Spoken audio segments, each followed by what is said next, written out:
नमस्कार मंडळी, तर तुमचं परत एकदा स्वागत आहे आपल्या नवीन ब्लॉगमध्ये. तर सर्वात पहिले तुम्हाला रामनवमीच्या हार्दिक शुभेच्छा. तर आज आम्ही गेलो होतो नाशिकमधल्या आपल्या काळाराम मंदिरात. तर तुम्ही पण आता दर्शन करून घ्या. आणि इथे गर्दी तर होती, पण मग आमचं दर्शन वगैरे लवकर झालं, पटापट आवरलं.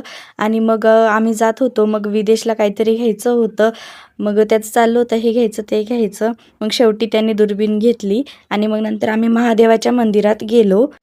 मग तिथे दर्शन घेतलं. मग नंतर शेजारीच एक मंदिर होतं, तिथं पण गेलो. आणि पूर्ण रस्त्यामध्ये अशी लायटिंग वगैरे लावली होती. आम्ही मग घरी चाललो होतो, मग टाईम पण झाला होता. आणि आज आम्ही हे घंगाळ पण घेतलं होतं. तर खूप लोकांनी विचारलं बरं का येता जाता.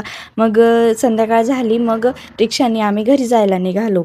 आणि मग घरी जात होतो. मग आणि जाता जाता आम्हाला पेट्रोल पंप दिसला. तिथे इतकी रांग लागली होती पेट्रोलसाठी, खूप मोठी रांग लागली होती. आणि तुमच्याकडे पण असंच चालू आहे का, कमेंटमध्ये नक्की सांगा. आणि इथे विदेशचे तर बाबा नखरे चालले होते, बघा कसा करतोय त्याचे नखरे. आणि मग आता घरी आलो.